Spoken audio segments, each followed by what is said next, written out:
Welcome to the Film Board, the movie conversation podcast reviewing the latest releases that you've seen and want to talk about. My name is Ocean, and I'm the host of the Film Board podcast. On this episode, we are talking about Scream 2022. There's certain rules to surviving. Believe me, I know. They always come back. The killer is a part of something in the past. This one just feels different.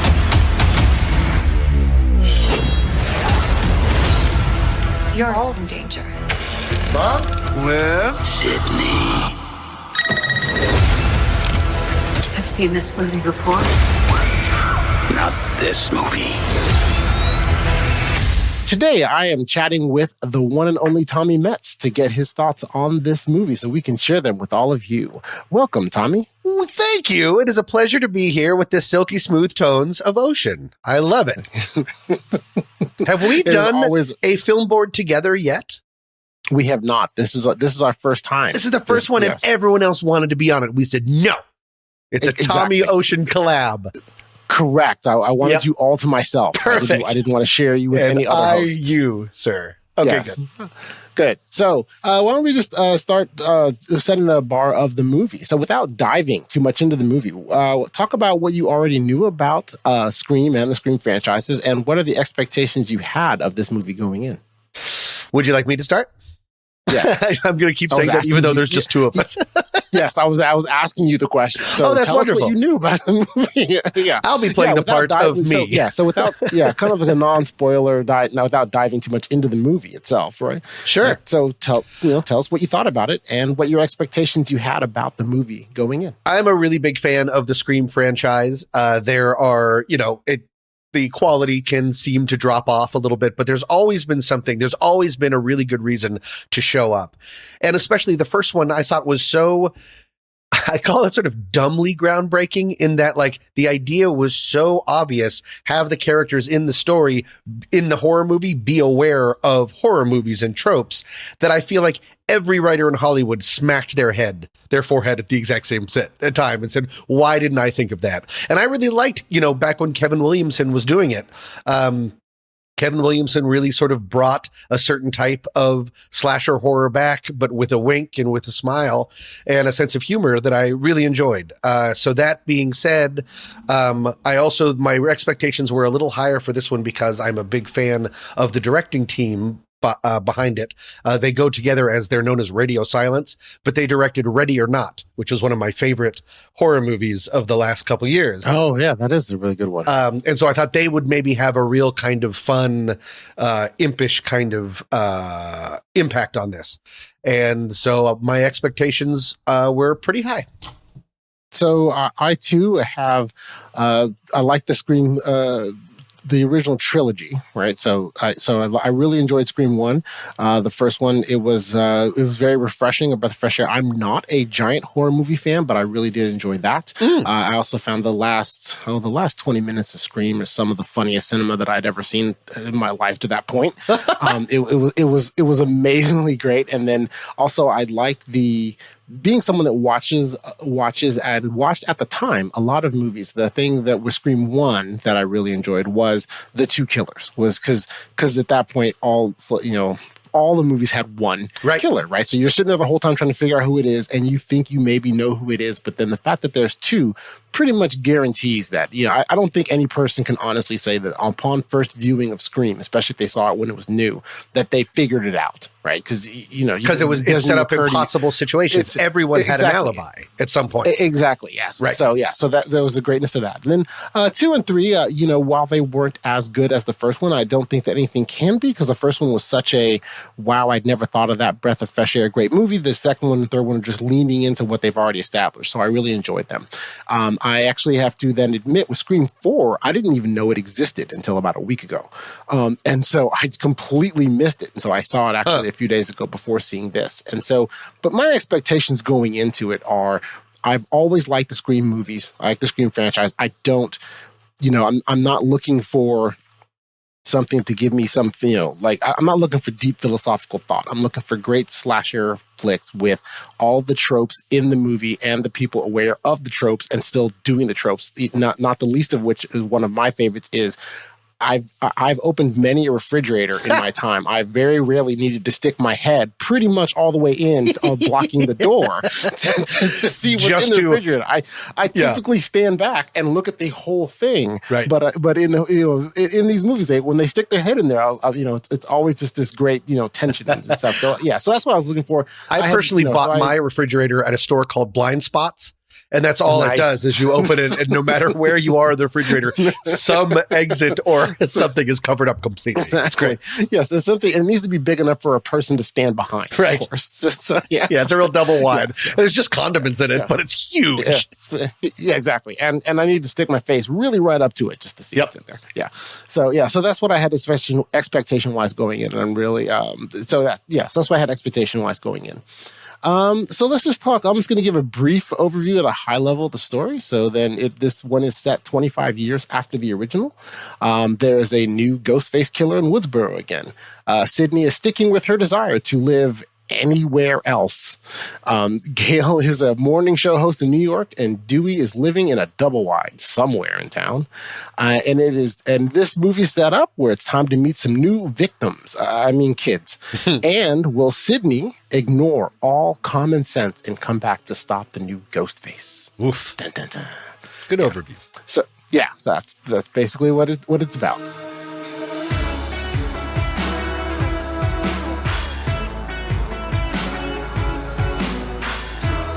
Do you find yourself talking to friends about movies at a level of detail they can't handle, where you are breaking down the genius of the latest film you've seen, the nuance of the acting, the direction, the story, and with only receiving an okay in response?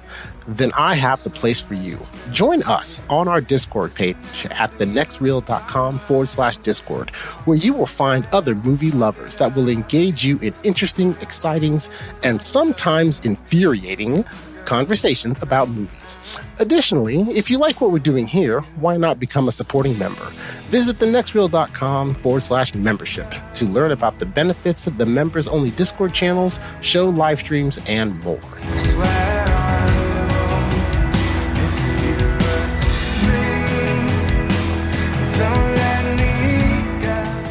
Let's talk about the opening kill. Right. So this movie, it stays true to the brand in that the Scream franchises start with the opening kill. When they started the first one, when they kill Drew Barrymore right away, that kind of set the tone for the rest of them, and they kept that tone throughout. And so in this one, they go back to, I think, really more the original theme. In that you have the single girl in her house by herself, answering the phone, and then of course the game and everything starts moving forward from there.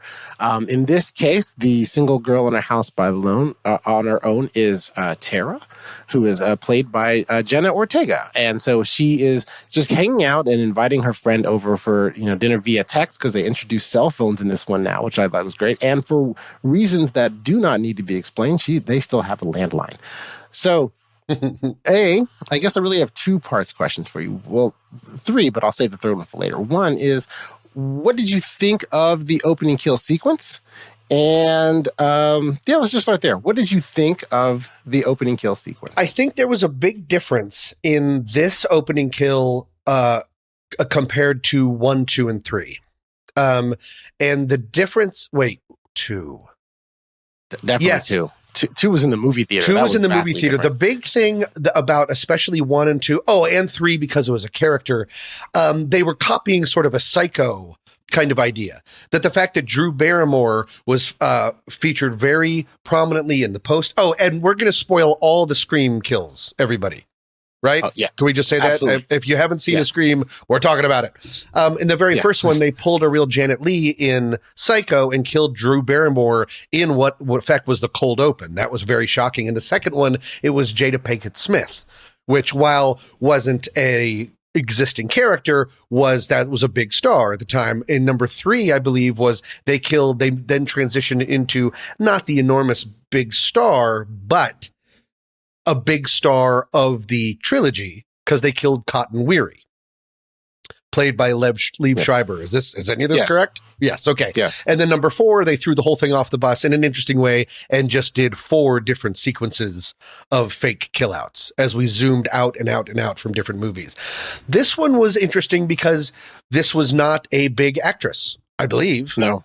Is she, unless she's like a... She is not a big name known actress. This is a sign of the movie really leaning into the mythology of Scream, of the Scream and Westboro, and really sort of the Wes Craven obsession. Most of Wes Craven's, especially later horror movies, are all really about one thing, and it's that the kids pay with their lives for the sins of the parents. Oh. Okay. That's the same for Parts of the Hills Have Eyes, the parents obviously being the government, but A Nightmare on Elm Street, all the parents killed Freddy Krueger, and then Freddy Krueger comes back to kill their kids. Same with Scream. Sydney's mom was a woman about town, and everyone sort of is paying the price for the kind of lives and relationships that she destroyed. I'm not blaming Sidney Prescott's mom. She's not the real problem. But I just thought it was interesting that James Vanderbilt and whoever the other writer is really leaned into the other Wes Craven ethos about it's really about this town and these haunted connections of these people, all starting from Billy Loomis and Sidney Prescott's mom. Was that the longest answer ever? Not the longest answer ever. The other writer was Guy Busick. Okay. So I think for me, the really there's 2 things about it. One, I like that it reminded me of the first movie a lot more. Where they're asking just the basic trivia questions. She's running around doing but they added advanced technology, right? Instead of running around locking the door, she's able to do it on her phone, right? To disarm everything, and then of course not realizing that if he hacked into Amber's phone, he can hack into her phone too. Yep. That being able to unlock the ability of saying, hey, I need you to stay here because I'm threatening your friend, right? And creating a new reason for her to stay in place so that they can then have that interaction. Because in the first one, it was get into tied up boyfriend outside on the patio. Right. Correct. The first one was the tied up boyfriend. So then they just took that to the next level of why go through all the trouble of kidnapping and beating up and tying someone up when it's like, I can just video this person and say, hey, I'm right over there and I can kill them. Right. So you stay where you are. Right. It's much simpler, much cleaner. You don't have to do dry cleaning afterwards. It works great. Which is also neat, just to point out, unless it's incredibly obvious, some people, myself included at one point, was saying that cell phones would kill horror movies because having that access to people all the time in your pocket would be a real problem. But then we just kept moving to the woods. Like all movies would take place in woods or cabins or caves where the new, my car can't start is I can't get service. But it's neat that they didn't have just like, oh, there was an internet outage, because that would have just been like a real cheesy way to do it. But instead to really lean in, like you're saying, and using the technology as part of the threat is smart. Yeah.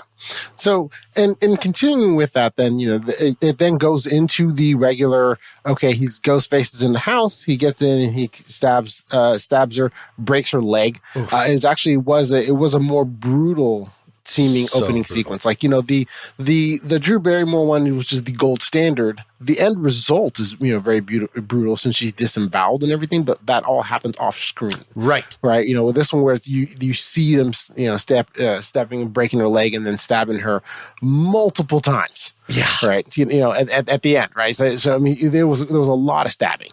Right. And then it cuts to then you cut into the opening credits, which is exactly what I'm looking for in a Scream movie. The first part of it is, of course, he's over here, he's over there, he's around the corner. Anytime she looks around a door, all the music and tension builds up. It's great and it's entertaining, but she's going to get killed, or is she? Right. So, and that was this is the second part about the opening kill. Once you saw all that, how did it come across to you, 10 minutes later that she was still alive? It didn't make sense until later. Got it. Okay. And where are we in Spoilerville? Let's give it we can put a pin in that. I think, I thought it seemed like a weird, it was so brutal and we saw so much. There's no way that would happen. That seems sort of like a device or something that seems a little bit cheap, but then it ended up making a ton of sense by the end. Okay. So then for me, but I don't want to tell you because it involves the real long game that was being played. Okay, fair enough. So then, let's put a pin in that for now, and then we'll talk about the other half of that real long game, right? With the the introduction of the new final girl, Sam, and her connection and her connection to the original movies, right? So we now have a new, I call them the final girl, which is the Hollywood trope of the final girl that makes it to the end of all the horror movies. So we have a new one here, and her name is Sam, and she is. While we don't know this initially, she ends up, she ends up that she's, Billy Loomis's daughter. And so that's her connection to the original. And then we introduce her. She's living out of town. They don't explain why. There's no reason for that or anything that they've gone through. But then they introduce her and her. Her boyfriend, who's played by I always call him just Dennis Quaid's son, because that's how I identify with them. But their new boyfriend Richie, right? And so.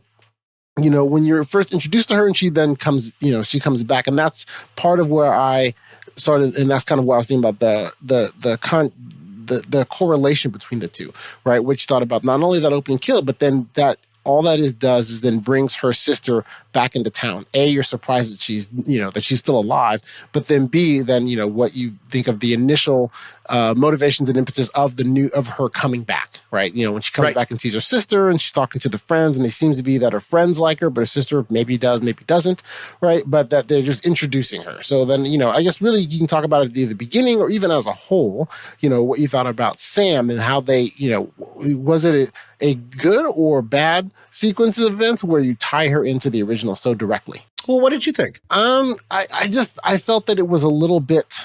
I understood what it did for the whole thing. I think that the more I thought about it, I do like the idea of just trying to go, with someone. You try to go with someone somewhere new, right? And you have to bring in new actors, and I get that. And with this, let's face it, everything is always connected to the original. So you kind of written into this box of, well, I need to then have it where any new characters I introduce are related to the old characters, the original characters in some facet. Now they bring this up with the requel part later on in the movie, which definitely explains all of that and makes all of that work and makes it work and where you're going to go with it and enjoy it as a story. But then I think that I was torn on two sides. One, I did like the whole, okay, you're going to tie her back to the original because she's dude's son without, now they did leave all of the whole like awkwardness of the fact that, okay, well, she had been conceived when Billy was dating Sydney, but we didn't talk about that at all. And then I was fine with that, but I found that really what I think bothered me more, I thought was different was having her live, having her sister Tara live, because she was stabbed a lot. Right. So that was a lot of the stabbing. Right. And so when you get stabbed that much and everything like that, to have her live, I think for me, that for me was a little bit of an unsatisfying thing. Like that it kind of cheapened the opening kill, because the opening kills, she has, the opening kill has to have a victim. And in this case, we don't have an opening kill. We have an opening maiming. And I guess what I meant by, for me, it ended up making sense. Is it was the first time that someone was being used as bait. I think the idea of killers killing people in Westboro and everyone arrives in town.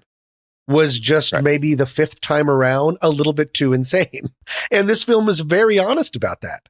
Of the first thing Dewey says is, don't come back. We don't need you. But they, for different reasons, more and more, I feel like they have to come back. And that was one of the reasons. If her estranged sister had just been killed, I'm not exactly sure how long they could get them back into town or to stick around. I'm not exactly sure. It just made a little bit more sense in that they were setting a trap. This really long, weird con. Now, that being said, I will be very honest in saying I found parts of this movie confusing. There were a lot of characters. A lot of them were sort of related to each other or to people in older versions of it. And I had trouble sometimes keeping track of all that. So if I say something that doesn't make any sense, or, feel free to correct me. Because by the end, I was like, wait, who? And it's like, oh my God, that was Susan's roommate. And I'm like, who's Susan? So it got very incestuous after a while. Okay, so then I guess why don't we just start talking about that? So since she was used as bait and that brought in the new girl, which early on in the movie, it's just she's the sister that and she's the sister and she's the device to introduce all the friend group, right? And so they introduce all of them and they're all fine, they're fine teenagers that are in high school that just hang out all together, right? And so then, what did you think about that? The bringing in the classic characters, right, and how they did it, right? So for me, I found it made a lot of sense that Dewey still lived in town, right? I understood that they broke up Dewey and Gail in the movie and had them divorced, right? Because I think there was, the meta of Scream is the whole art imitates life thing where, them getting married in real life, they get married in Scream, and then them getting divorced in real life, they get divorced in Scream, right? I wonder if that was all in their contracts. I think that it was not only in the contract. I believe that was part of the divorce settlement. That they could not then be married in film anymore. Yeah. All right. So it made sense to me that Dewey still lived in town, right? And so that provided a nice vehicle for them to bring them back in, right? That that Sam does something that is actually, if you think about it, kind of smart. She's like, hey, my sister was attacked by someone wearing a ghost face mask. Let me find the local expert on that. Right. And then they go and find Dewey, who happens to still live in town because he's always been of Woodsboro, right? He was, because when we first met him, he's kind of an innocent, we call him Dewey instead of calling him Doofus, something, that. And so, he's always been of Woodsboro. So that part made sense. So then that gives you the hook to bring in the classic characters. And so I'm curious, like, what you thought about, like, as a device, or should it have been much more of a, like a bat signal where they hear someone dies and that they all come back? No, I liked that this had layers to it and it took its time. And that, because I think otherwise it would be, I love that idea of a bat signal. Because I think if that done, like I sort of said, the fifth time, it's just too much. And this made it feel really, I don't know if I really believe that Sydney has kids and whoever this mysterious Mark is. It's just like I think she's just wheeling around a pram. Who am I? England McGee, wheeling around like a stroller, probably with a gun in it. But that everyone has sort of moved on to a certain extent, except for the broken Dewey, who is, in addition to being forced into retirement, is, just emotionally a mess, physically a mess. He's really gone through the ringer more than a lot of people in the movies that have survived. I liked the bringing in of the classic characters eventually. I think that's smart. And I think that's a reason to show up because that's the difference between that and a reboot. That's what the whole, like you were saying, we get into what idea of a requel is. Yes. Which is interesting. I liked how it wasn't just right away. Everyone showed up. I liked that there was denial. Even from Dewey, there was the denial of the call to action. I like that these people feel weathered. That's not a joke about Gale Weathers, but like they feel beaten. They're strong. They're still doing fine, but they really are like, they've gone through something instead of just sort of being these weird superheroes. that can survive everything. I also liked meeting the new young teens out on the park bench when school is sort of canceled.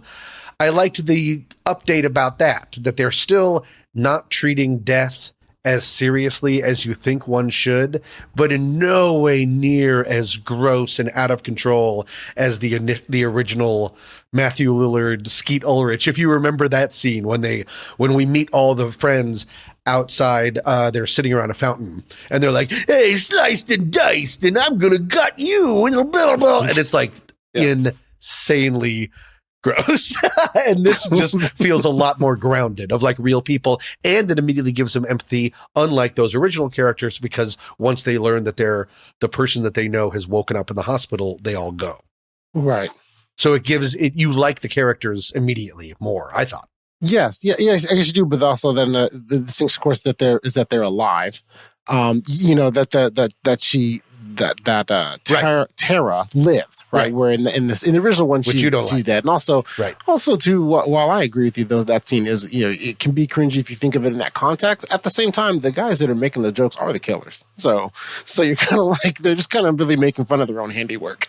Oh, that's true. But Randy was also in the mix. No, he was in the. But he was there, sure, right? But he wasn't making jokes. The two making jokes were the killers. That's right, Matthew Lillard. Right? Yeah, you're right. Yeah. So, right. So then when you look back on it, it's kind of like, oh, okay, yeah. So then I see why you guys thought it was no big deal, because you were there when it happened. Interesting. Or at least one of you was, if not both. Yeah. So I think that I also as well, I really like the slow burn of bringing them back. I did like that Dewey said no initially. And then I think that his broken upness to me seemed much more about being broken up about the dissolution of the relationship, which I found that interesting that they were going to include that type of complexity into a Scream movie, where you're going to have it where he's, concerned about his relationship, and that is really kind of what has broken him as a person, why he had to be retired from the force, and him coming back from New York and not being in New York where Gail is in a morning show. I mean, her coming back is a little bit, to me, is a little shoehorned in, because she's, there's the whole, I'm going to save, do it live. That's great. I'm going to save, that she's going to, it's like she's going to save Dewey, or, save him in some kind of way, and that she's going to be, the helpful one. But then she brings in her camera crew to cover it, which is a part of the movie for about 5 seconds, and then they're just gone. Unlike the first one, where the camera crew was omnipresent and they were always trying to capture for the story.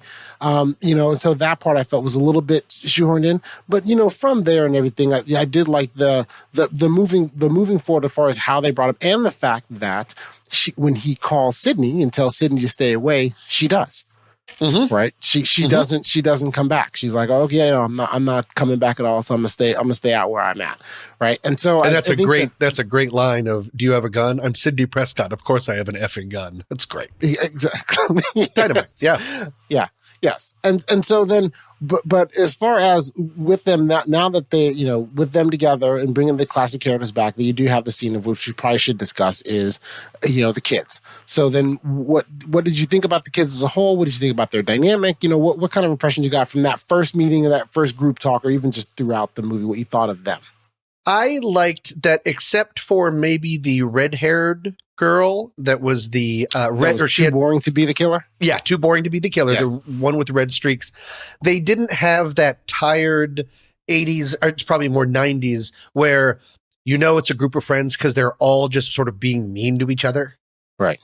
Like, there was always just so much negging going on all the time, and that was sort of a way of, like, I think it really came from like the Disney Channel of like everyone just big sister, little brother, constantly putting each other down with every single line. Right. This actually felt like a group of friends. And I kind of liked seeing them together. I like this young group of actors too, which helps. Oh, okay. So- and I got less of a feeling of, I'm the blank. Oh yeah, well, I'm the blank. Like, that guy still, sort of looks like the jock and book smart, but he didn't really act like it. There was no real nerd. There was no any of that kind of stuff. I liked that they all just sort of seemed like a group of kids that liked each other. Oh, well, that's very forgiving of you of them. You don't like it? Well, yeah. No, I think that is a very generous interpretation, I would say. Okay, so you don't agree? I agree with that. Their interactions were like what you're saying, but they did fit into the archetypes. You know, the twin brother was the jock, the twin sister was the nerd, the best friend that was the odd one. So it was Amber. Amber's the quirky girl. Tara is the peacekeeper, that, you know, the one that got stabbed here at the beginning. She's the peacekeeper that keeps them all together. And then the redheaded girl that you're talking about, you're right. She's not really one of their friends. She's just going out with the jock. Okay, sure. Yeah. I guess it felt a little bit.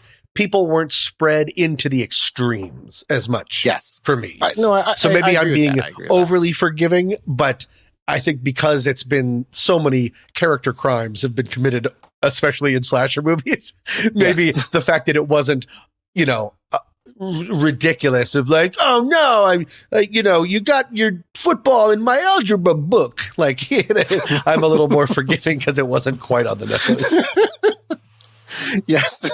Yeah, that's exactly. And honestly, I feel that scene was missing. I think there might be a cut scene where they have something like that, where a little bit of soft bullying, where they're throwing the football at one of them. Yeah, absolutely. That should be there. Yeah. All right. So I just want to transition then, and I'll ask you what you thought was the best sequence in the movie. I'm going to cheat and start with my own. And it's okay because I 100% agree. For me, the best sequence in this movie is the killing of Sheriff Judy and Wes. Wes he is also the friend that doesn't quite fit directly into an archetype, although in the modern times he seems to be more the I don't know how to accurately describe what he is. He's a little more sensitive. He's like the sweet innocent kid, friend of the group, right, and everything, and that's kind of what he is. Who knows? Maybe Sheriff Judy was a very domineering parent, and then he felt he couldn't express himself, and obviously holds a candle for one of the sisters, if not both. I got confused halfway through which one he was liking, but I know he had a crush on one of them. I'm just not sure which one. Agreed. Anyway, so the best sequence to me in the movie is the killing of the two of them. Mm-hmm. One, I guess there's several things that I liked about it. One was the setting up of the sheriff, calling the sheriff while she's out and about, that you're going to, and then telling her that I'm going to kill your son and you're not going to make it back in time. That whole setup right there, just to get her to rush back, right, is great for the reasons of, well, A, you think, okay, well, you're going to have her rush back because you want her to see your handiwork, of course. And then B, it provides that tension of this really small town with really apparently one high school geographically seems to be very large, because they're able to, it takes quite a bit of time for Sheriff Judy to get back home. They're able to have a lot of conversation, and she has sirens and is running red lights and everything. It still takes her quite a bit of time to get back. This town Westboro is famous for two things. Being enormous. It's the size of 2 times of Manhattan, even though no one lives there. And then every hospital is completely empty. Completely empty. Yes. I know at one point they're like, we're going to move you to a private floor. And I was like, what? Private floor? Yes. Why would you do that? And no one works at this hospital. Yeah. So then that first part, that gives you the chase sequence, the chase thing, or the anxiety of her trying to hurry up and get back to save her son. And then what for me is, I was literally crying in the theater of all the different laughing I was doing, was the constant fake outs, use of tropes in the West scene, the fake outs. Yes, I mean there was a cat. He looks behind 3 or 4 doors. He looks in the refrigerator. We're back in the house while Sheriff Judy is racing back to get to her son. Her son Wes is in the house, setting up every single "this is where the bad guy is going to jump out" situation, and it not happening over and over again as the score freaks out and like violins are violining all over themselves. Like it's just this pressure release that it's thrilling and funny, and like it just leans into it in such a thrilling way. I thought it was outstanding. Yes. I'm so glad you liked it too. Yes. No, I thought it was great, and and I thought it was great in all those pressure releases, but they do all of that. And then in the middle, cut to Sheriff Judy finally gets home. She's running in the house. You're fully expecting, okay, she's running in the house. She's going to open the front door. He's going to be right behind the door. 2, he jumps out on the porch. He's outside the whole time. He's behind a little tree. He meets her outside. Yeah, outside on the porch in the front, in the front, in broad daylight. It's broad daylight in this town that is, yes, ginormous population 5 apparently. Yeah, no neighbors or anyone sees this, but no. Yeah. So, but that and he does it there, and so it still gives you a bit of a jump and a bit of a surprise for a thing you were expecting. Right. And I thought that was, to me, a real part of the genius of this sequence. Not only all the pressure release with the score and everything was great with that, but the fact that what's coming and they still managed to surprise you by having it happen just a half a beat sooner than you thought it was going to occur. And yeah, because you didn't know what rug you were standing on. And so when they pulled it, it's still really, and that you were primed to have that type of sort of release. And there was a lot of daytime in this movie. Yes. I'm interested in that. Like the whole sequence of all of Wes's going through the house, it's all extremely lit. There's a lot of light in this movie, which is very rare for this type of film. And I'm wondering if this is probably a stretch, but I wonder if it is dealing a little bit with the anxieties that we've been going through over the last 2 years of that you don't need to be scared for your life. You don't need to be in a dark basement. Yeah. You know what's scary? Your driveway, the supermarket. Very well lit places have become a sign, a place that you can fear for your health and your life and those around you. I wonder if they sort of leaned into that subconsciously or consciously. Does that make any sense? Is that interesting at all? It does make sense, and it's an interesting. And of course, I'm talking about the hoax. Just kidding. I'm talking about the pandemic. Yes. Like I undo my entire reputation. Of course, what I'm talking about is the stealing of the election. Just kidding. That I wonder if, because there was something very affecting of seeing Sheriff Judy fighting for her life in broad daylight on her front porch. Yes. You just don't see that. Yeah.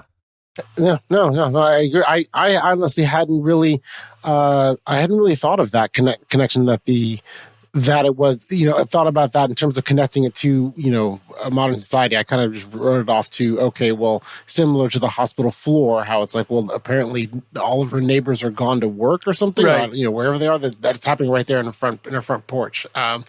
But yeah, no, that's a very interesting observation. I hadn't really thought that through, and then I guess I need to think through a little bit more of the rest of the movie to see, well, what else was in broad daylight, because all of those tropes were, like the shade from the door versus sunlight, the shade of the refrigerator versus sunlight, or the shade of, or the tight shot into, tight shot on Wes's head, right? So where you don't have a lot of light around to then widening it out to where you have it. So yeah, so I think that they kept that light dark theme going throughout that entire sequence. Right. And Brian in the Discord chat brought up a Midsommar, a film that I absolutely adore. That takes place largely in daylight. He's right.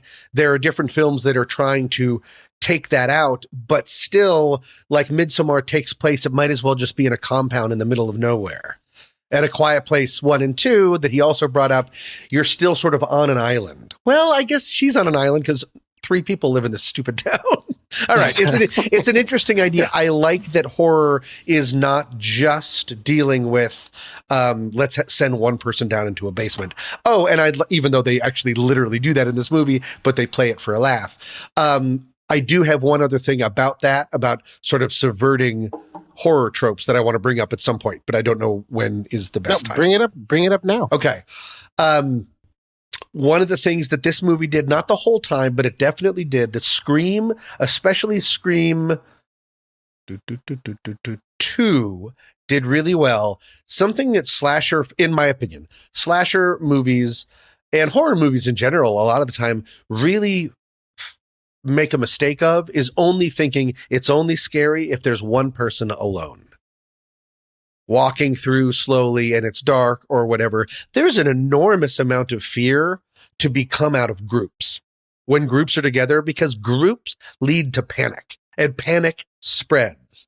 And so it's almost like it's a very weird positive darkness of like, that there was constant in Scream 2 and there was one scene in Scream 3 where all the major characters would all end up in one room. And it'd be like, okay, nobody panic. And then the lights would go off and they'd all scream. And it really gives you a jolt. In this movie, they did the exact same thing. There were times when everyone was together, all at peril, but then it really just sort of, it noticed that you don't have to be alone. One person alone creeping through a hallway is one part of horror. Being together with people and still being unsafe is also, can be really exciting. And I like that this movie remembered that. And then the last thing I want to say, and I'm going to stop talking for forever, is I like that this movie really leaned into the paranoia of a movie like The Thing. You are in this group of people and you know from the beginning you cannot trust at least one person in this group. So much of this movie is about who do we trust? I mean, did you see the original poster for this movie? It was the ghost face and then a house and then all of the stars, and the tagline of the poster was "The killer is on the poster."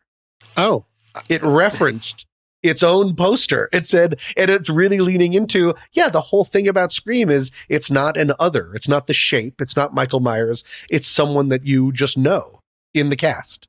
I just think that's really interesting. Sorry, I got too excited. I feel like I rambled a bit, but those are all interesting things to me. Yes, no, they are. I just looked up the poster, and that's a great little nod to their own meta-ness. Yeah. So yeah. All right. So then, oh my God, they killed Dewey. You bastards. They needed to kill someone big. I'm glad. Would you? I just started 9 sentences and I don't know how to complete any of them. I thought it was nicely done. What did you think? Hold on. I thought it was done. I thought they gave it complete 4 of the sentences. Yeah. Go. They gave it the reverence that I think it deserved. I think it was filmed really nicely. I liked his last moment of saying, "Who cares? I do." I thought it was really neat. And the probably put in later in ADR, but the killer saying it was an honor to take him out. I thought that was kind of neat. Yeah, I think that was probably written in the script. You think? If you think about if you think about the motivations of the killers at the end, sure, which we'll that's a good talk point about soon, that it would be a big deal to kill Dewey for them. So I think that was in. I did. I thought that they had to kill someone. I was admittedly hoping it was going to be Gail. But if they have to, because, sure.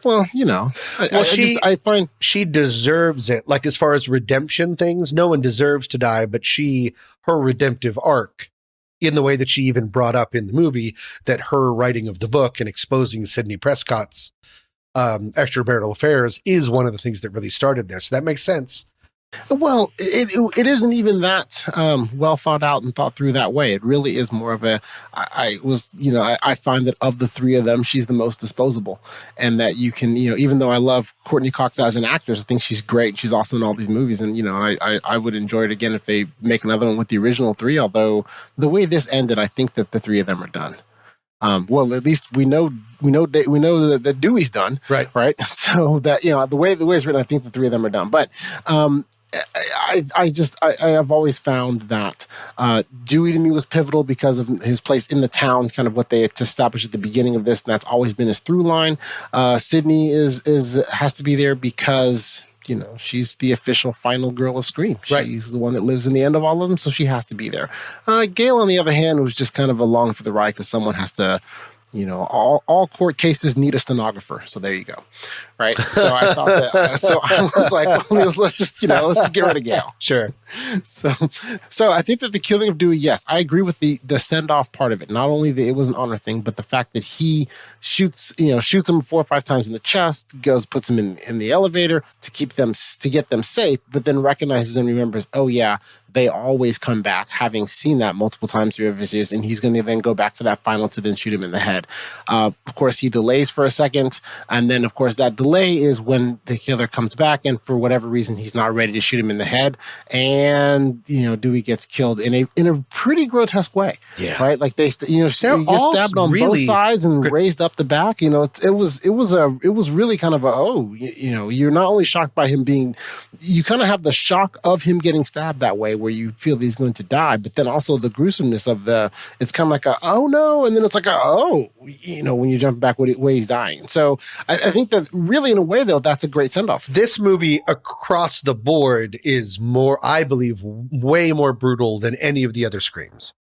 I know that we talked about the disemboweling, but as you said, it happened off screen. A lot of the old Screams, a lot of it had to do with a close-up of the knife raising and then falling out of frame. Right. Yes. And when you hear the gross, this was MCU or medium shots of multiple stabbings over and over and over again, or the Wes's, which I was screaming out loud, where there's two. This movie, so much neck stabs. Everyone should be wearing chain collars. So much neck stabbing. Chainmail. But chainmail, that's the thing. Oh, it's not called chain collars? Sorry, I'm not the historian that you are, Big Action. But then to have the knife go in, through, and out of a cheek is rough. This movie really upped it. I was expecting to pull it out sideways, to have the knife come at the camera. Oh, interesting. He just pulled it back straight out, because I was because it was so gross going through his neck that way when it came back out. I was like, well, you know what? You might as well go all out and just, have a little shards of blood at the camera. If you were there on the crime scene, you'd say a few notes. Exactly. Maybe just really go for it. Yeah. No, this movie is brutal. I'm sorry to overtalk with you when you were talking about the send-off of Dewey. I just wanted to say that this is not the Screams of old. They have really upped. And then when the killer is being killed by the person that kills him or her, that's brutal as hell and goes on for forever. It's serious. Yes, it is. And so I think that the killing of Dewey, it had to happen. They had to have a way to raise the stakes to make you then also fully believe that anybody could get killed. It also provided a reasonable way to bring Sydney back for the tail end of the movie, right? Because Dewey says don't come, she doesn't come, she listens, Dewey gets killed, she then comes back for, the ostensibly a funeral, but then she knows Gail is there, because I guess Gail would have had to, it's one of the things of where it's like, well, how did she know Gail was there? And then I stopped and thought about it for 3 seconds, and I'm like, well, obviously Gail called her and told her what happened, right? So then that she's there to support Gail through it, and then and Dewey's dead, and then it provides the interesting segue into when they come out of the hospital and talking to Tara and saying, hey, we just want your help in murdering the person that did this to Dewey, right? Right. Like these characters that have been, running for their lives, afraid of killers throughout the whole franchise are like, oh, no, they killed Dewey, so now we're just going to hunt them down. Sure. So if you don't mind, just point us the right direction and we'll just take them out. Yeah. Right. And I found that to be such an interesting shift in their, kind of in their mentality, right? Like, they've always just been like, we're only killing to keep ourselves alive, as opposed to, no, we're going to then actively hunt these people down. That's kind of a shift that we can also see in the new Halloween series. Directed by David Gordon Green, that they are trying to fight for their lives, but then they really go on the offensive. Oh, okay. Yeah, I have not seen the new Halloween movie. At least in the first one. I started watching the second one and it was like, oh, right, I have anything else to do with my time, because I did not care for the second one so far. But go ahead. Okay. Yeah. All right. So why don't we just jump ahead? So everybody's back, and then we're getting to what we really want to get to, which is, all right, you're going to have of course, it wouldn't be a Scream without a party. And then there is, of course, a massive party. There is really, I think the penultimate point of the long con that we talked about, which is getting everybody into the house, because at this point in the movie, when Dewey dies, right, Tara is making Sam is making what is actually a smart decision, which nobody ever does in horror movies, right? It's like, hey, there's a bunch of killings going on. let's get out of here. Everybody in horror movies wants to investigate, right? She's like, no, we're going to do the smart thing. We're going to get out of here. I'm going to take my sister, I'm going to take my boyfriend, and we're going to go. And then they create then that sets in motion the long con, or at least the penultimate part of the long con, to get all of them together at, of course, the obligatory Scream party, by having the little sister, Tara, not being able to find her inhaler, which we've been watching the movie all this time, and asthma's never been a problem, but apparently right now it's an emergency. Yep. So let's just we'll move on from there. That felt a little weird. And then exactly, yeah. Where all of a sudden it was a big deal. Like, you've been running around for your life for a while and you didn't have an inhaler, but now you need one. Someone in the movie later calls you a pincushion, and now you have a little attack of the wheezies. Exactly. Yeah. Right. You're pretty much. Yeah, he actually made him a pig. All that stabbing in the beginning, but now it's fine. All right. So anyway, and then they, to bring them to the party, right? And so at the party, that's when we're going to, that they're all going to get together. That you're going to have some killings. I actually found that for me, the party sequence was one of the. Even though you talked about having the groups together, for me, the party sequence was a little bit of a letdown for me because I honestly wanted more killing. Right, the whole the part with Richie when they come in and then show up and then they throw everybody out. Right. My first question is why? That was right. Why are they throwing everybody out? And then I think we find out. But that's a lot of exactly. Yeah, you do find out. But then I'm as a fan disappointed, going, hey, that's a lot of people we can kill, right? So, what's going on here? Why are these people? Why are you throwing out all the victims? I mean, you could just start slashing these people left and right. It'd be great, right? And so then bringing that, and so I think that all of that really just kind of lends to the motivation of the new killers, right? Unfortunately, there is a fair amount of unsatisfactory feelings that then at the end you're like, oh, I guess. But I wish there was a better way to write it. So I wasn't like, that was disappointing. Oh, that's why that happened. That doesn't make it a fun experience as much. Right. And I'm still exactly confused about the who is who at the end. I got to be honest. Can you break down the exact motivations of, okay, and this is it. We're doing the final killers. We're doing, the final killers. So the reveal that they're in the original house from the first one, I liked the idea of it more than I did the actual execution. Mm-hmm. I was a little bit like, oh, wait. Oh, okay. Wait, like it wasn't this huge, that house just wasn't iconic for me. Right. Westboro's iconic, but there are other places. I don't know.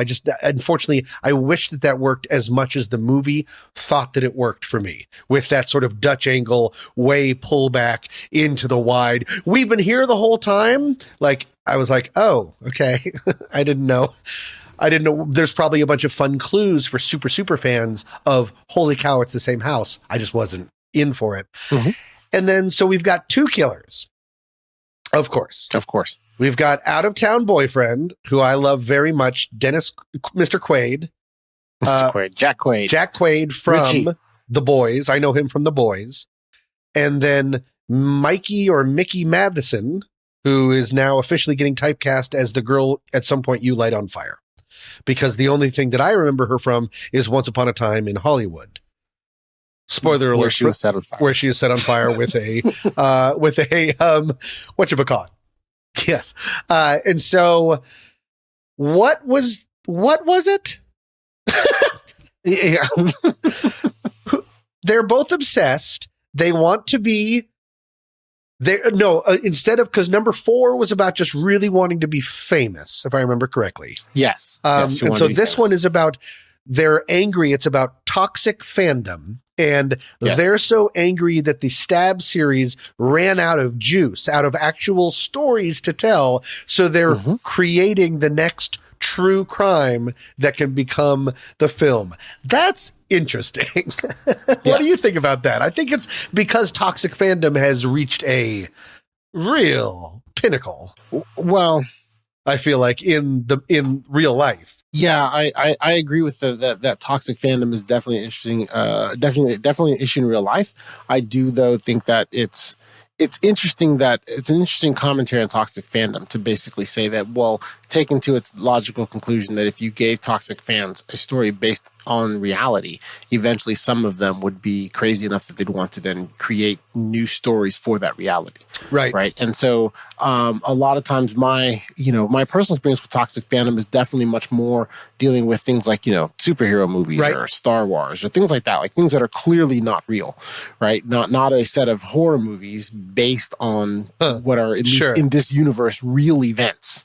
Right, because honestly, it's one of those things of where you stop and think about the whole idea of a stab movie franchise. It's like, so wait, you guys are so callous that you made a horror movie out of a real killings, and then when more of the real killings happened, you made horror movies out of that too. Right, yeah. So it's one of those things of where, on the one hand, yes, I agree with the commentary they're saying with toxic killings, but then there's also part of it where it's like, well, if a horror movie franchise like Stab actually existed in the real world, I'd be like, well, what did you think the fans were going to be like? Right. That you're that callous that, even once you know that there are other killings based on your movie, or even killings that was Scream 3 was killings done by people making your movies, right? And you're still doing it. All right. The show must go on. So, yeah. So I think, I think that part of it was kind of okay. I just felt that, I think that's what it was, the next logical conclusion. From I just want to be famous to that we're providing new material, because you need to find a way to have it be unrelated. The first 3 movies are all very specifically related to people that know Sydney. You ruined my family. Right? You killed my son. Right. And then you remember him. What was the third one? Your half brother. I'm your half brother, and your mother disowned me. That's right. Oh, right. Yeah, exactly. So much of this small town. Yeah. Well, that mother had, she was not bored. So Miss Prescott, the late Miss Prescott. Yeah, no, she's doing. Yeah, she had, let's say, hobbies. Let's say she is there. She had the most story of any character that has never seen a moment of screen time of anyone else in this franchise. That's a good point. Whoever is the actress in that still photo, the one still photo that they keep showing, I wonder if she's like, do I not get any residuals? I've done so much off screen. I'm ridiculous. Yeah, right. I'm doing a lot of heavy lifting. This whole universe is based on my shoulders, people. I need to get paid. So, yeah. So I think that they had to come up with a way to create motivation for killers that were not related directly to Sydney. But then also it's interesting. They gave it to the final girl. They gave it to that Billy Loomis's daughter is the lead, is the new final girl, and harnessing her. And that was pretty cool to see Skeet Ulrich show up. I like that. Yes, that was neat. Yeah. And I was like, oh no. Oh, it's not like this weird CGI thing. Like they really got him. I was a little afraid for a second.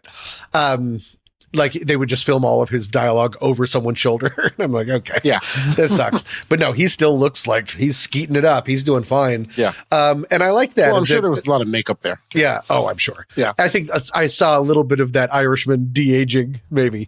Don't tell him I said that. Skeet, we love you. R.I.P. What? He's still alive.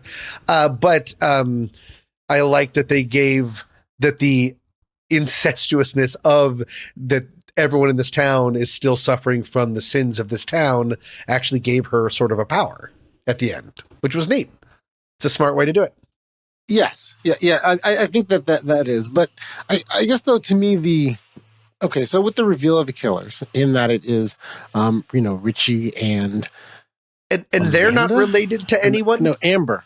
Richie and Amber. And Amber. Are they? No, they're fans. They're just fans of the Stab series. They're just fans of the Stab series. And her parents happened to buy the original murder house. Correct. And she didn't know that at the time. And then she found out later on that that's what it was. And then also that, of course she wouldn't know at the time. They don't really say how old she was when they bought the house, right? Because she would have been a kid, she wouldn't have been involved in the purchase process, and so she just realized she's there. And then they met Richie in a fan group, and then they decided that they are going to then create new material for it. And then beyond that, all the rest of that's the part I missed, that they met at a fan group. I somehow skimmed over that part, and that's the connection I couldn't make. So part of me was maybe someone's a half cousin, because everyone's a goddamn half cousin. This movie. Exactly. Well, okay. In this one, it was so they're just super fans. yes, and they want to make a fans make the next movie. That's correct, because interesting. part of the toxic fandom, of course, was the discussion about Stab 8 in this universe, which whereas the one where they went away from the tropes, right? It would be like making a Scream movie where you don't have an opening kill, you have a whole new character that has nothing to do with Sydney at any point, and then you're moving on, right? And so they were like, no, we don't want that.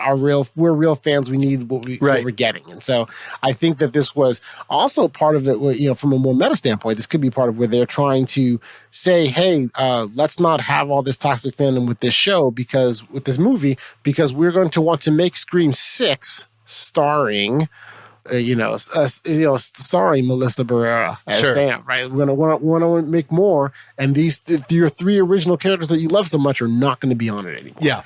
Right. So that could have been a little bit of that. But I found the things that I had a hard time tracking up at first was how the twins were related. I did not remember Randy's first name. That the whole, like, he's their uncle kind of thing, which, I was like, oh, okay, that was interesting choice that you don't quite understand how that all works, but yeah, a total mystery how it all works, but okay, whatever, it is what it is. And then beyond that, the girlfriend is just the girlfriend. And then, they had she's kind of just a random person there that they need to kill someone with a gun. But what was your thought? So I was actually when I saw this, I took my son to it, and we and I. How old's your son? Really kind of figured out. He's 16. Oh, I thought you'd be he's 3. Exactly. Yeah. He's 8. Yeah. He needs. Yeah. I was like, you know what? You need to get the desensitized now. Stop crying. It's called the first kill. Okay. Exactly. Yeah, there's going to be a lot more of this. Yeah. If you're upset now, you better buckle up, buddy. So protect your throat, son. Exactly. Because there's a lot of throat stabbers out there. That's what we're learning today. Today's lesson: right. Protect the throat, protect the neck. Yeah. So I figured out pretty early in the end, right? Obviously Dewey was right in one about picking Richie as the killer, which was great. I didn't figure it out that he was one of the killers until the hospital scene when he kept looking back. Yes, right? So at the person, the ghost face that was shot. Yeah, me too. Exactly. Yeah, me too. I was like, okay, he's one, because one of the things I love about Scream now, I'm always looking for 2 killers. So I was like, all right, check, he's one. And then the other one, I didn't figure out, Amanda, until they had to go back to the house. So which is, to me, is like, well, I'm figuring out it a little early, but not early enough that it fully counts. Right. But once they had to go back to her house to get the inhaler, I was like, well, that can't be an accident. Right. So there's that. Now, to me, and then this was one of the things that I was curious if I was the only one, if you thought this, or I don't know how widespread everyone thought this. They repeated the problem I had with the Screen 4 killers. Right. And they repeated it with the Amanda being one of the killers. And that is Ghostface is tall. Oh yeah. Right? He's always tall, right? And then in the movie where you don't think about it for too long, right? You look at, Richie is tall, so he works. Yep.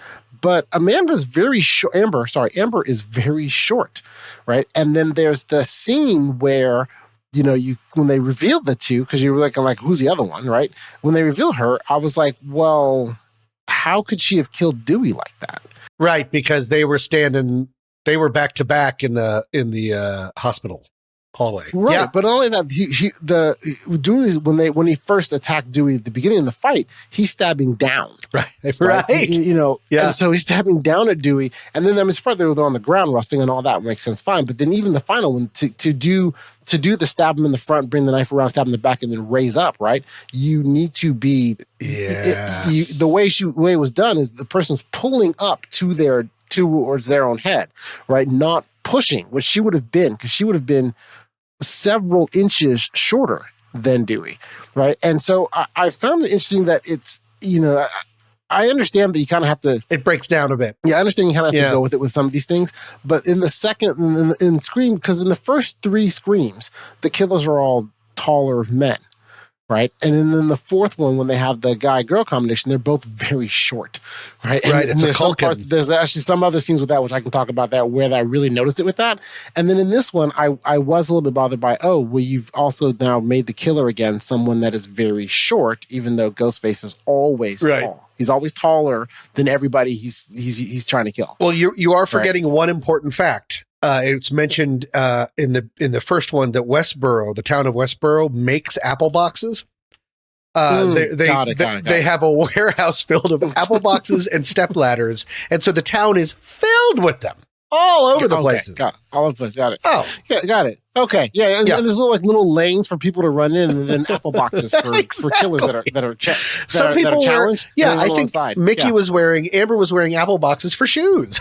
I've heard of it, kind of like a Howard Hughes thing.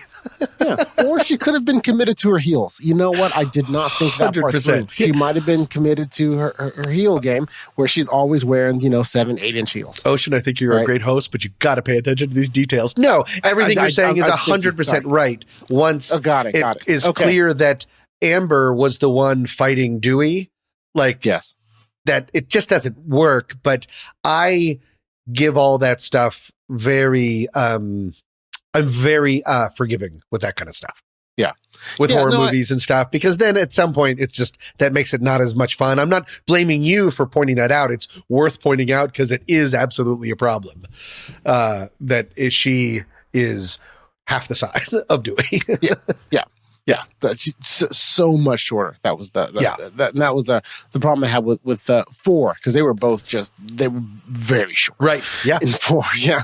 So anyway, so then once they reveal and do that, then did you find the 2 that ended up being the killers? Did you find that to be satisfying? Again, like I sort of hinted at, I felt like I was a little bit playing catch up. So, I like the idea again more than the execution. And apparently I missed the most important line, which was we met at a fan convention, because I was like, wait, who is what? It's that insane over amount of talking and from the first one, but there was some fun sort of tie-ins, and I guess ideally I don't know, because part of me feels like I would want it to still be within the Westboro family. But then I can't imagine if it was still within the Westboro family, how I wouldn't be like, what is wrong with this stupid town? That everyone that goes to this, just kill the town or something, just build a wall around it. So I don't know. I feel like it's maybe almost a slightly unwinnable possibility. Well, the only one not from Westboro is Richie of these 2. Right. But she's, affected by these families. Oh, okay. Yes. I see your point. Because Amber wasn't really affected by these families, but maybe if you picture the town as being a little bit diseased by all this stuff, then maybe she got sort of tainted by that. Okay. Yeah. Fair enough. Yeah. I found that for me. What did you think? Well, I found that for me that I loved that it was Richie. That was great. Yeah. Right. That was great. Especially to call it out. Yeah, so many times to say it. Yeah. You call it out so many times, say it, be upfront about it, that it's him, right? And then it actually is him. Right. You have him wearing different tropes. He's always, of course, not right. He's not around the moment someone's getting attacked, or he's down getting beers and someone else is getting attacked. It's great. Yeah. I found that the ending, when they started introducing Amber, that part was a little rushed, because it didn't make sense that why do you shoot the girlfriend with a gun? I was like, you could have just stabbed her earlier. She was around, right? Right. It wasn't a problem, right? And so that part felt a little rushed, and so it was just kind of rushed is a great word for that. It became a little soupy for me. Yeah. Yes. Yeah. And so that's really where I started feeling it at the end. I kind of came with a couple of things of where it's like, all right, well, I'm fine with it being Richie. That's awesome. And then they do the different kills. They set Amber on fire. Awesome, good sequence there, and also even having Sydney and Gail discuss which one of them gets to kill Amber. Yeah. Oh, well, Amber killed Dewey, Gail, so by all means, you go ahead and do it, right? So it's kind of that dark humor there in that part as well.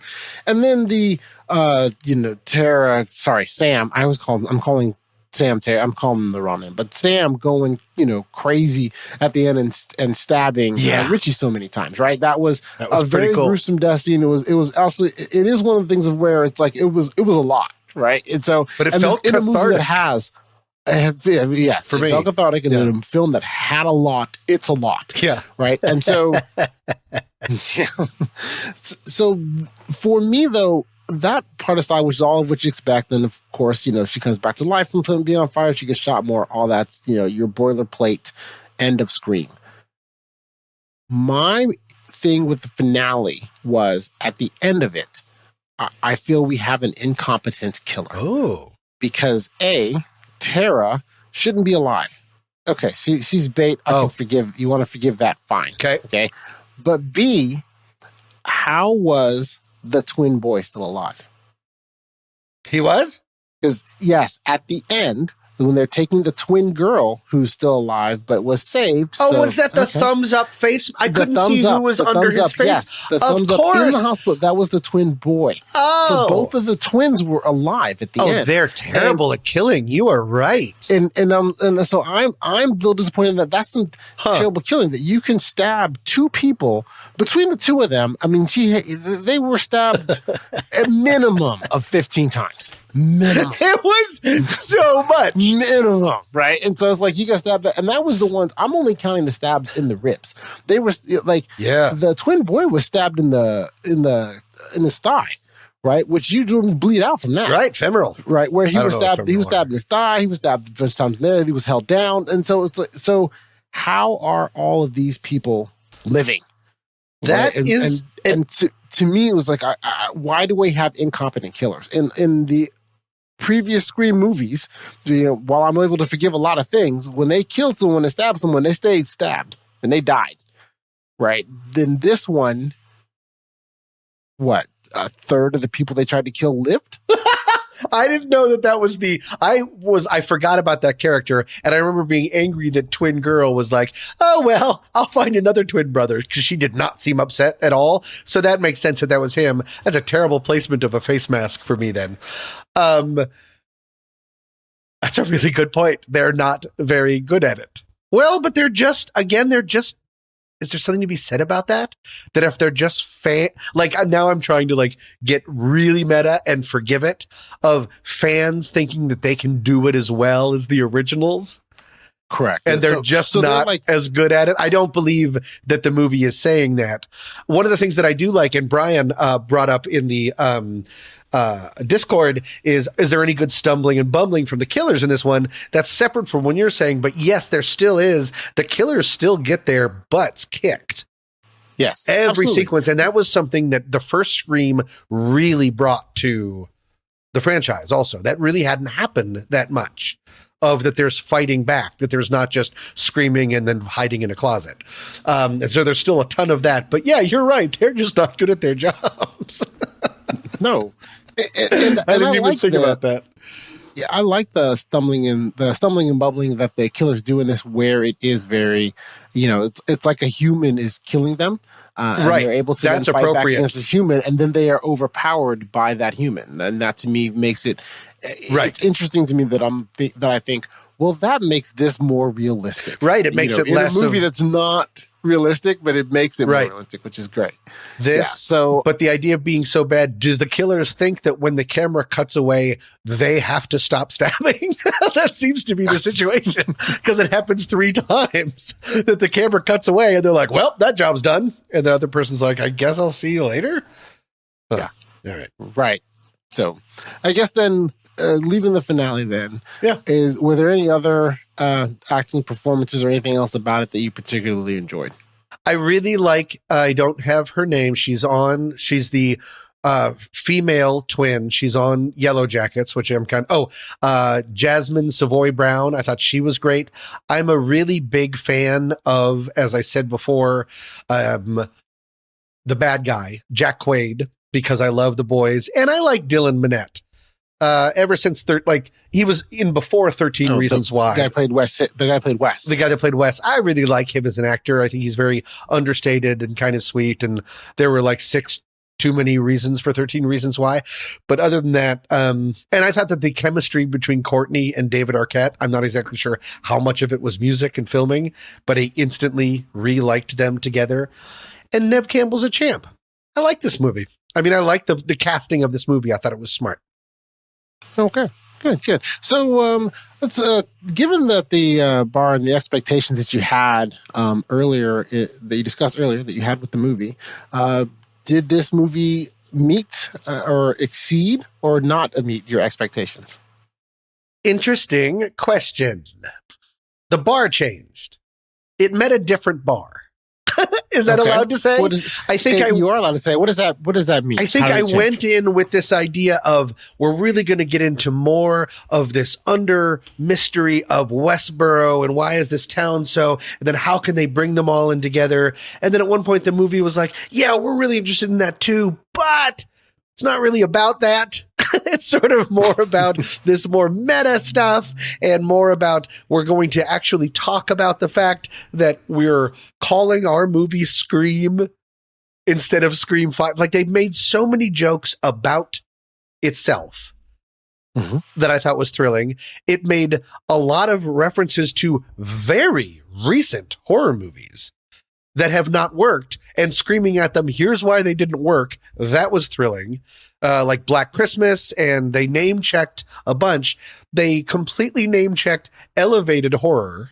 Yes. Babadook, It Follows, like a hit list of some of the horror that has been making things changed.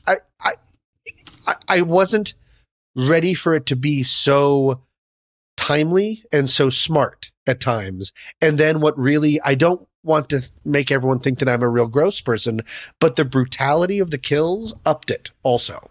Not because I'm bloodthirsty, but because it revitalized it. And so with that, it checked boxes I didn't know that I had to be checked. And so overall, it met the bar. It was a different bar than I thought. Got it. Okay. That is far more interesting of an answer than mine.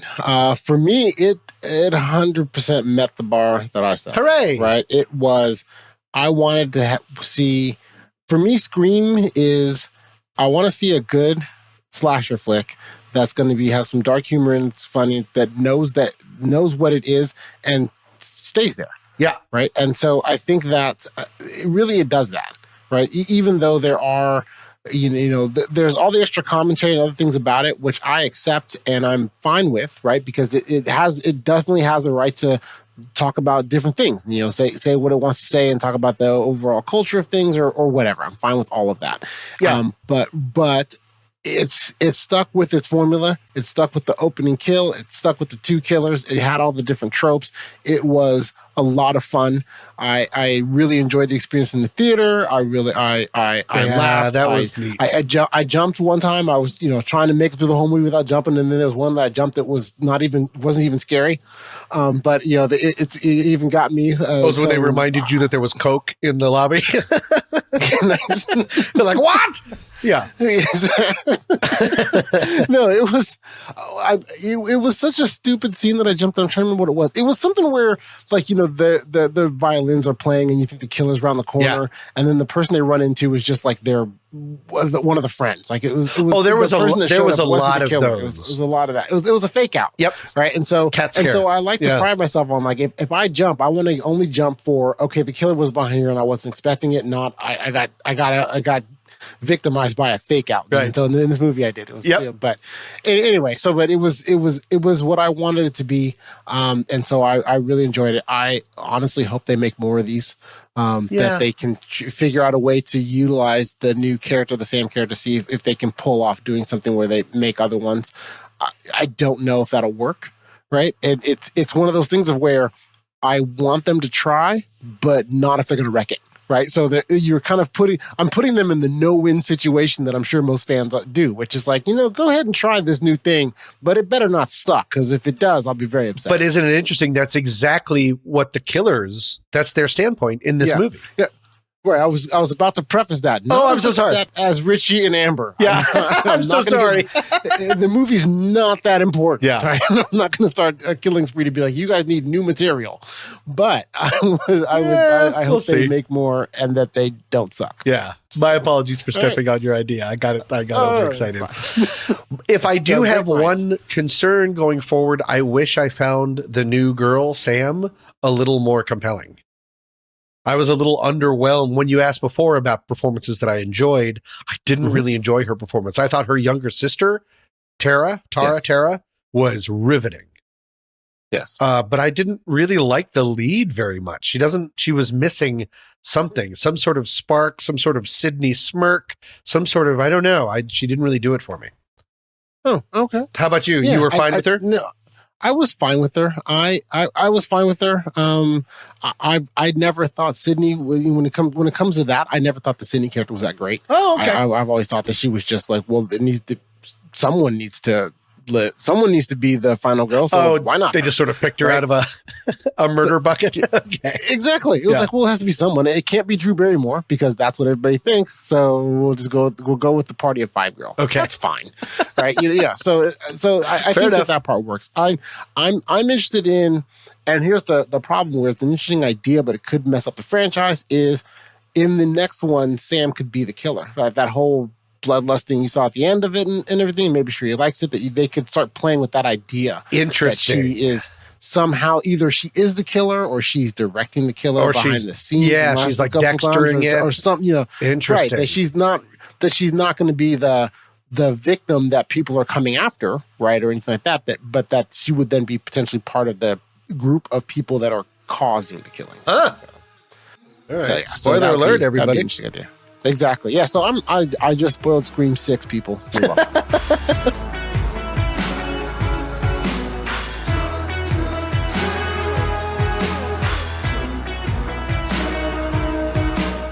We're on Letterboxd. True Story FM's family of film podcasts are all part of the Next Reels HQ page.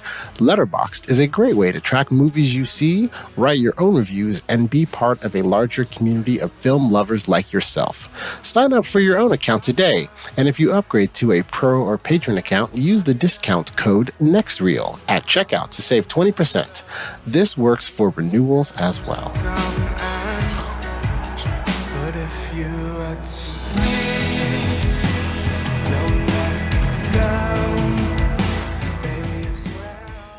So Tommy, since we are on Letterboxd and they have a handy system of rating movies from a 0 to 5 scale, what number do you give this movie? I feel I am being a little bit over generous, but part of that is because it's been so long since I've seen a horror movie in a theater. Granted, there were like 4 other people in the theater, but the soundtrack was so loud and I was screaming at one point. It was just like, even though it wasn't a group, it felt like a group experience.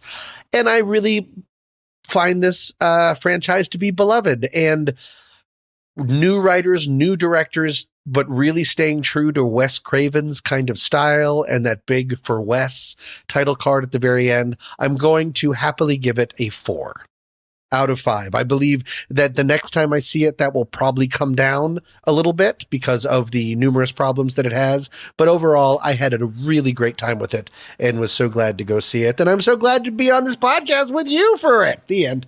I agree with that entire assessment. Oh, everything you said, I agree with. Even the end at the end, because I don't know how to stop talking like a human man. Yes, yes, I agree with everything you said, and I rated it almost the same. Oh, I do think that this is a 4-star movie, but the killer is a little incompetent, and the second one is short. So I dock it off to 3.5 stars, but I give it 3.5 stars and a heart. If they had a tall killer that could kill people, then I would have given it the 4 stars as well. But yeah, it was a fun movie and a heart. I think that I expect that I'll like it even more on rewatch. Oh, that's great. I think that there are aspects of it with the jumps and everything and the jump scares I think that I'll like a lot the second time around. I do notice that, at least for me personally, a lot of times when I watch these movies, I'll watch it one more time on my own, just to watch it and enjoy it.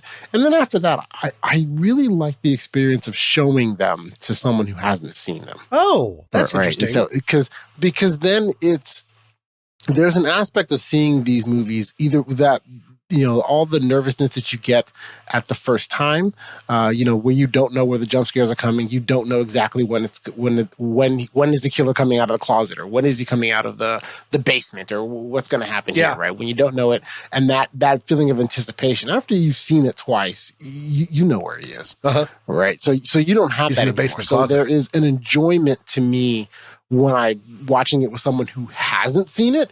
It's almost like rediscovering it again. Oh, Just I getting love a little that bit idea. Of pleasure out of it. Sure. So after I watch it one more time, I think anytime I watch it again after that, I'll show it to I'll show it to my son, or I'll find a random 8-year-old and say, "Hey, kid, would you like to see a movie?" And here's Scream. So what you're saying is you famously, A, love feeding off other people's fear, and B, want to go to prison soon. Okay. Hey, 8-year-old, come watch this horror movie with me. Exactly. And yes, I will put on the handcuffs myself, officer. All right, great. Well, I think at best that's a misdemeanor. I mean, maybe it's yeah. What am I? The kid will be fine. I mean, look, he's just traumatized for a little bit. I mean, he'll be fine. Yeah, why am I being such a prude about it? All right, I'll allow it, but watch yourself, Kelsey. Yeah. In France, they let their kids see horror movies much younger than they do in the States. Sure. Is that true? Yeah. No, just wine. Joke about that. People say about wine. Okay, got it.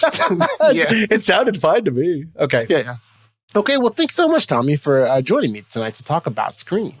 Why don't you, before we close, just talk a little bit about what's coming up for you in your True Story FM life. I think I'm in charge of next week's SatMat. I think we'll never know. And then also, Pete and I are taking our summer hiatus for What's That Smell? But if you want to catch up on the first 5 seasons, 6 seasons, I don't know. It's almost like I'm not on the show. You can go catch up with those for free or become a Panic Pal. All of that stuff can be found on whatsthatsmell.net. And other than that, this has been a joy being on my first film board with Big Action Ocean. Thank you so much for having me, buddy. Well, thanks again for joining. Does everyone know that my nickname for Ocean is Big Action? Maybe they don't. Huh? I don't think everybody knows, but I think they all know now. All right, there we go. All right, there you go.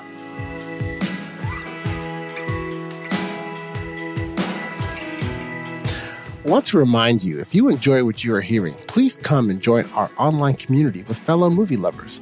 Learn more at thenextreel.com/Discord. And again, if you're not already a member, please consider supporting this show. To learn more, visit thenextreel.com/membership. Don't forget to do the stuff that you're supposed to do with your podcasts. Listen, rate, review, subscribe, and perhaps most importantly, share. Please let any other movie lovers in your life know about the show. The best way we have to get more people listening to this is you. Thanks. The Film Board is a production of True Story FM, engineering by Andy Nelson. Find the show at truestory.fm. If your podcast app allows ratings and reviews, consider doing that for our show.